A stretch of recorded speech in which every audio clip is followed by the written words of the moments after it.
Jadi orang yang pertama, manusia yang pertama menampakkan syiar Islam itu idealnya adalah yang menyampaikan. Idealnya adalah yang menyampaikan.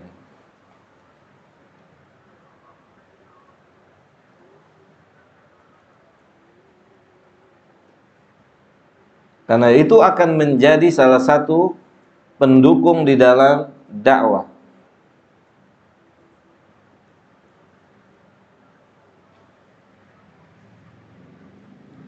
Antum bisa lihat firman Allah Subhanahu wa taala dalam surah As-Saff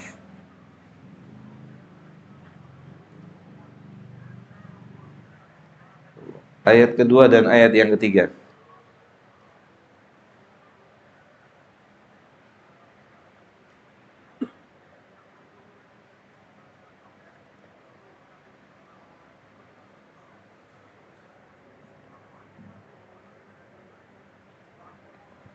Silakan. Wahai orang-orang yang beriman, mengapa kamu mengatakan sesuatu yang tidak kamu kerjakan? Itu sangatlah dibenci di sisi Allah jika kamu mengatakan apa-apa yang tidak kamu kerjakan. Oke.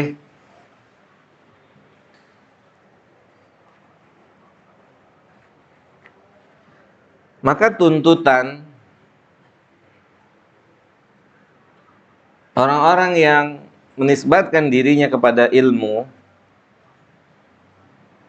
tuntutannya mereka adalah orang yang terdepan di dalam mengamalkan apa? Ilmu. Mereka adalah orang yang terdepan di dalam mengamalkan ilmu. Masih ingat kata Imam Syafi'i di pertemuan kita sebelumnya?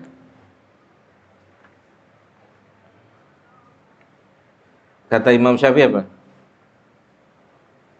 Laisal ilm ma hufidh. Ilmu itu bukanlah sesuatu hal yang hanya sebatas dihafal. Ada di buku kita?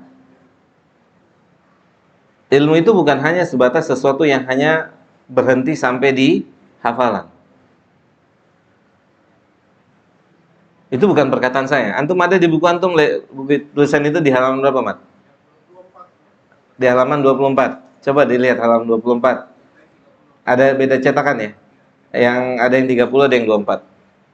Coba Fikri di halaman berapa? Dua-duanya ada, 24 ada, 30 ada. Tafadhol dibaca. Ilmu itu bukan apa yang dihafal. Oke. Entar dulu, sabar. Apakah Imam Syafi'i di sini menyatakan menghafal itu sesuatu hal yang jelek? Enggak. Antum tahu Imam Syafi'i hafal Muwatta berapa lama? Enggak, bukan. Butuh berapa waktu dia menghafal kitab Muwatta? Kalau antum bisa jawab, saya kasih hadiah. Hadiahnya tahu. Itu satu roti boleh Pak Sin?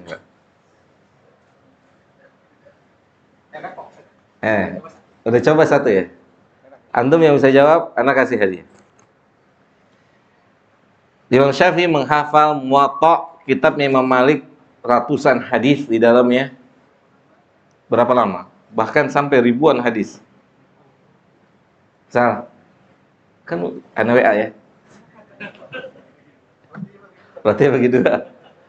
Berapa lama? Berapa? 3 hari. Allahu Akbar. 3 hari, Mat. Segini kitab Muwatta, 3 hari.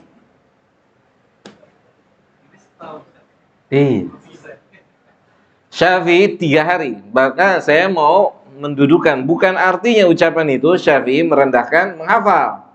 Tidak, Syafi'i 3 hari Muwatta selesai. Hah? Iya kan, saat dia datang ke Imam Malik nggak terima. Murid junior nggak terima.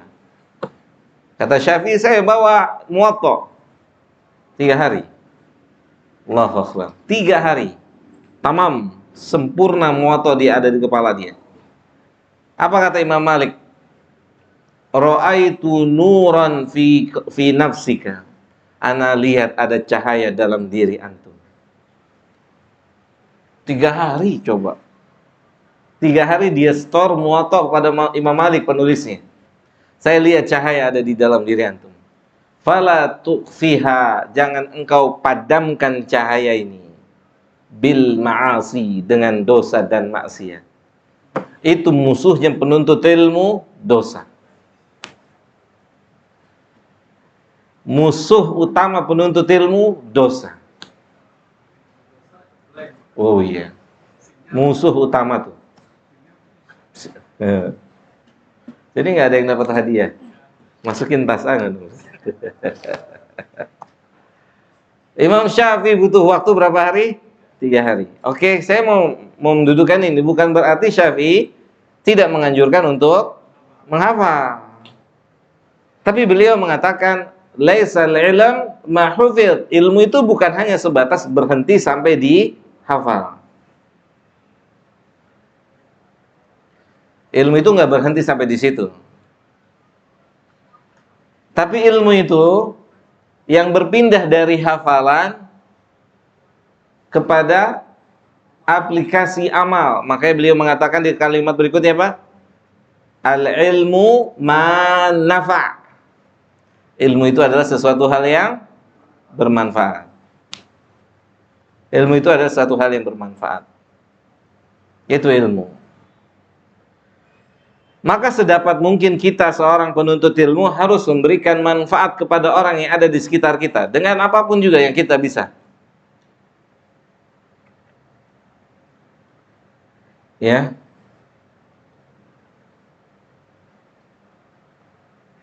Allah mengatakan,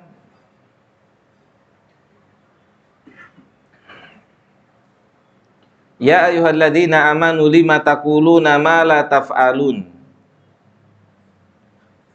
Wahai orang-orang yang beriman, kenapa engkau menyampaikan, kenapa engkau mengatakan sesuatu yang engkau tidak kerjakan?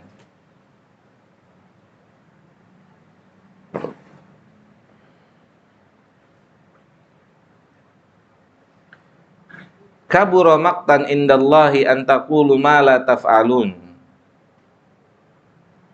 Hal itu sangat tercela di sisi Allahu Jalla Dzikruhu Subhanahu wa ta'ala.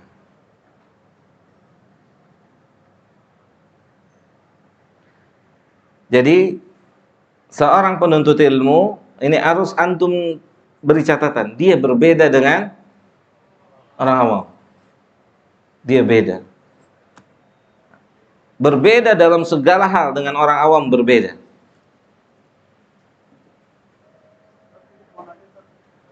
Ini kan kita sering ngomongin soal casing, ini kan kayaknya nih kita lagi ngomongin soal casing, benar nggak? Iya. Sementara tadi perkataannya itu kan casing itu harus ada setelah ada takwanya dulu. Sementara kan kebanyakan dari kita mulainya dari casing dulu, Ustaz. Takwanya belum tahu. Betul. Iya.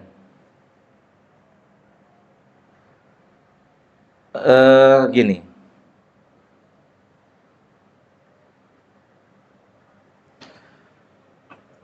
Makanya inilah fungsinya kita belajar ilmu agama.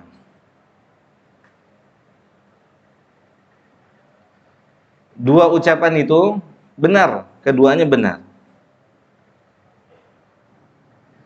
Terkadang orang memulai belajar ilmu agama dari casing. Benar, itu ada, nyata, real. Tapi ketika gaya belajarnya seperti ini, itu waktunya nggak akan bertahan lama. Waktunya nggak akan bertahan lama. Durasinya sebentar. Ya, contoh.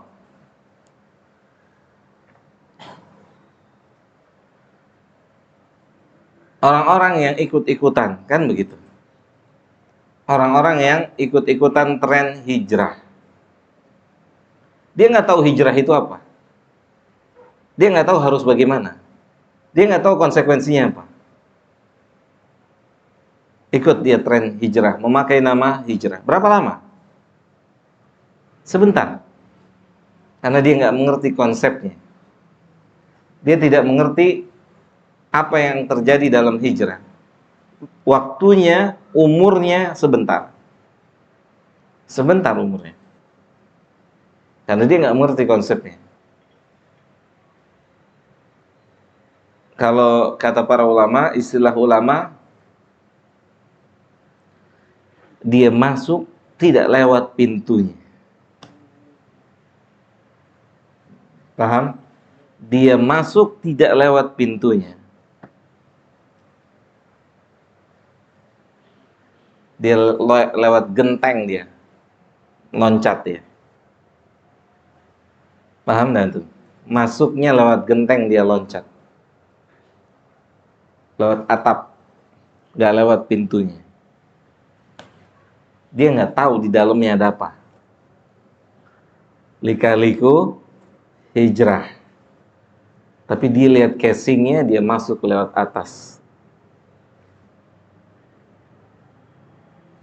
Jatuh dia dari atas. Burak. Begitu dia ngelihat di dalamnya, oh begini ternyata. Kebayang nggak tuh? Oh, ternyata harus begini. Kismin. Ya kan? Mungkin yang akan antum hadapi ujian, cobaan, materi lagi, diserang begini. Oh begini dalamnya. Jungkir balik dari atas.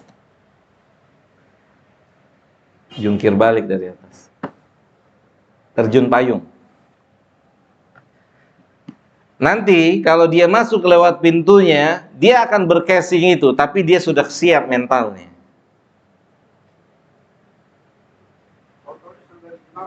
Iya.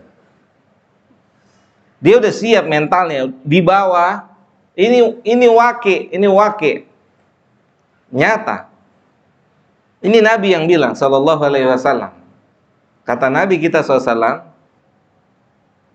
inna syaitana qa'ada bibni Adam bi'atrukiha. Sesungguhnya syaitan itu ikut campur dalam seluruh urusan anak Adam. Ikut campur dia. Diizinkan oleh Allah. Dia ikut campur di seluruh urusan anak Adam. Terus Nabi bilang secara terperinci hatta dalam urusan hijrahnya. Hatta dalam urusan apa? Hijrahnya. Syaitan akan berkata kepada orang yang hijrah, yakin antum hijrah. Antum akan kehilangan penghasilan sekian. Antum akan kehilangan teman-teman yang begini. Antum akan kehilangan komunitas, antum akan kehilangan A, antum akan kehilangan B, dan seterusnya. Yakin hidup hijrah. Konsep ini yang gak difahami oleh orang yang lewat genteng. Ya enggak? Konsep ini yang gak dimengerti oleh orang yang hijrahnya lewat genteng.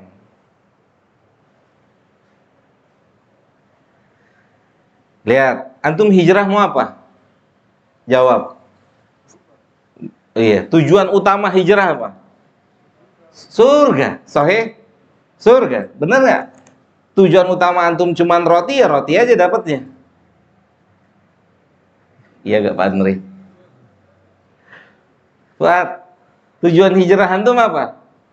Nasi goreng, iya nasi goreng yang antum dapat. Kita lihat.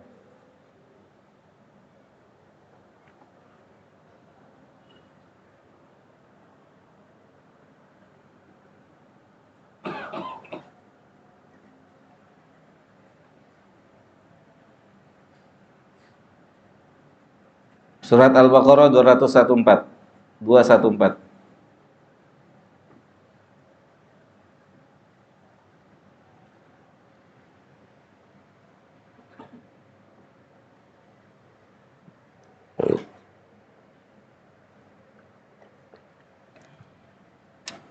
Baca.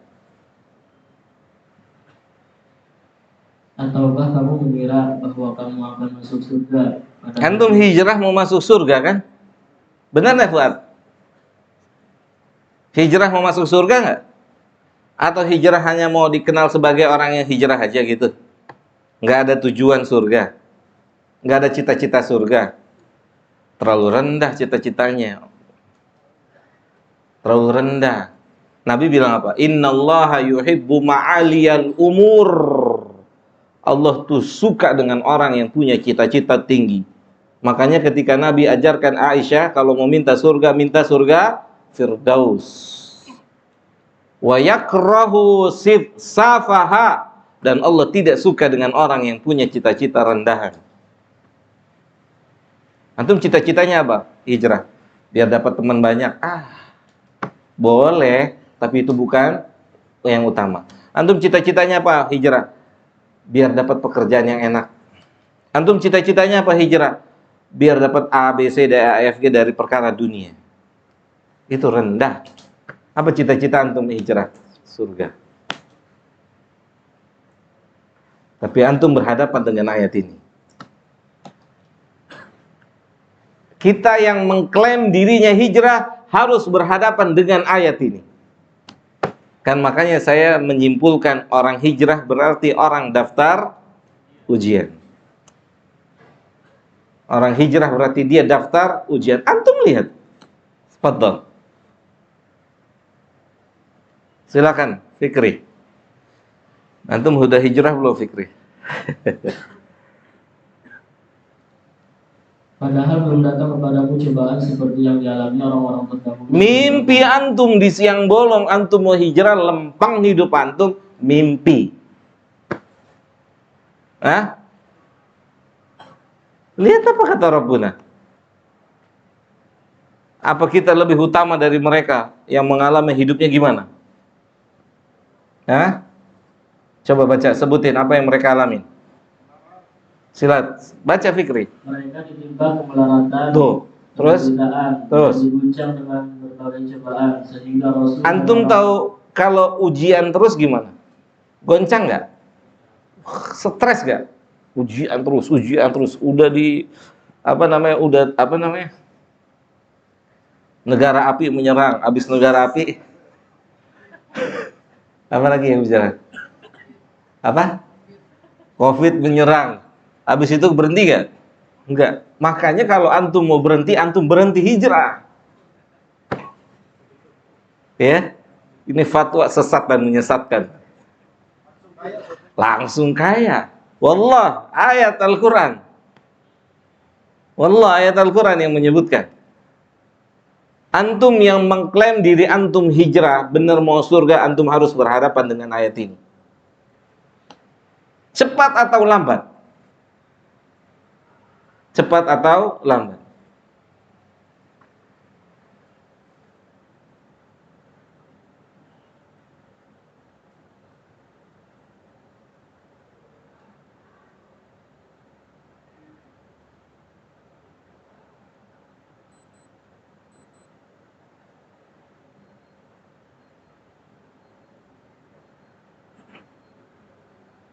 Antum baca di ayat surat Al-Imran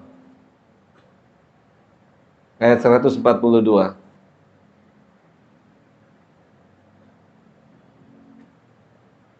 Kalau orang hijrah tidak masuk lewat pintunya, putar balik langsung. Putar balik. Stres. Baca. 142. Apakah kamu mengira bahwa kamu akan masuk surga, padahal belum nyata bagi Allah orang-orang yang berjihad di antara kamu dan belum nyata orang-orang yang sabar. Gak akan dibiarin oleh Allah. Allah bukti antum ucapannya benar. Ya, Allah gak akan biarkan hanya kita berkata dengan lisan kita, oh saya sudah memproklamirkan saya hijrah, saya menjadi orang yang beda dengan yang dulu.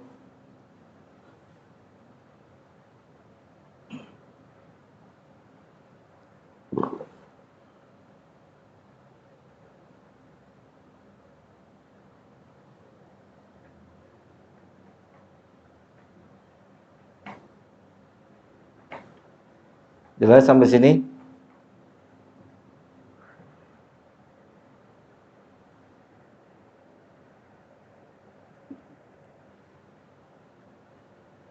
Antum buka lagi surat Taubah ayat 16.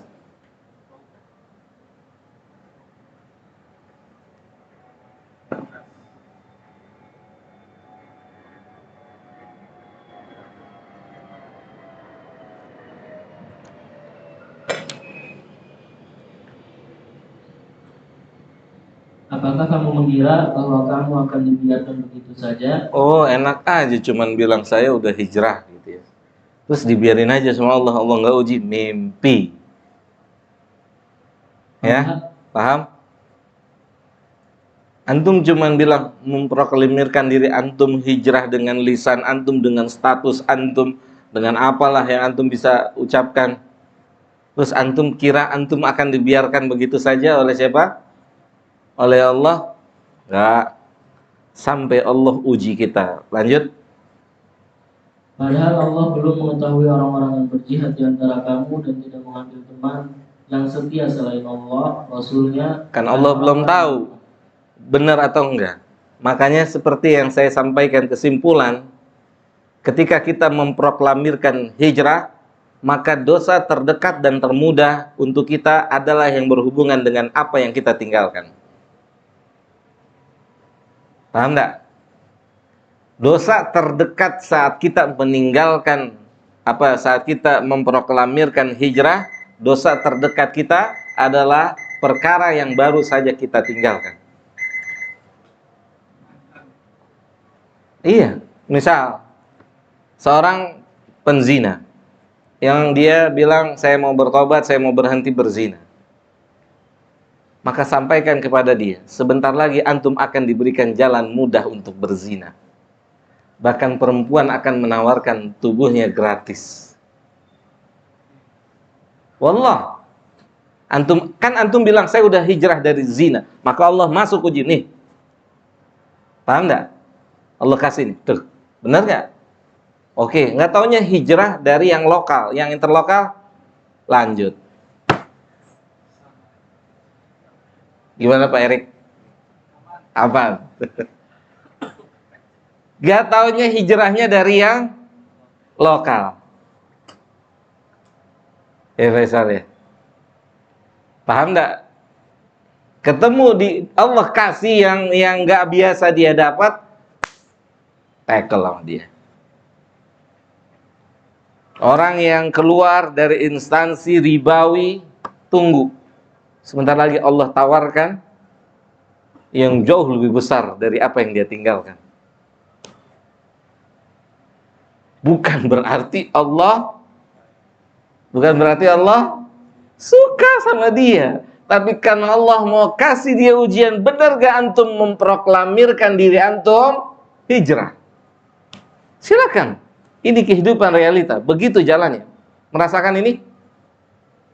Bagaimana Joni? Real? Antum proklamirkan diri antum untuk berhijrah dari satu dosa dan maksiat, setelah itu dosa dan maksiat itu akan terasa mudah. Kemudahan itu besar. Pertanyaannya, kalau antum gak punya ilmu, pasti antum balik lagi ke situ. Pasti balik lagi ke situ. Pasti balik lagi ke situ. Jelas? Nanti dilanjut insyaallah. Jadi ada orang hijrah masuk lewat pintunya, ada yang masuk lewat loteng. Orang yang lewat loteng pasti jatuh. Namanya dia lewat loteng. Kalau lewat pintu, ujian itu kan semakin hari semakin berat. Nggak mungkin dia dikasih ujian berat sama Allah. Pasti dia lewat ujian yang ringan. Ini yang lewat loteng, lihatnya berat amat ya. Karena dia lihat ujian terbesar. Paham enggak? Tapi kalau dia masuk lewat pintunya, dia akan dikasih ujian. Namanya ujian. SD dulu dikasih ujiannya. Dikit-dikit. Lulus SD, naik lagi ujiannya. Lulus lagi, naik lagi. Lulus lagi, naik lagi. Terus. Nggak habis-habis. Iya, kalau antum mau habis, pindah agama. Iya. Ini fatwa sesat dan menyesatkan, jangan ikutin. Oke, ini guyonan. Wassallallahu ala nabiyina Muhammad wa ala alihi wa sahbihi ajma'in. Kita lanjut pada Isya.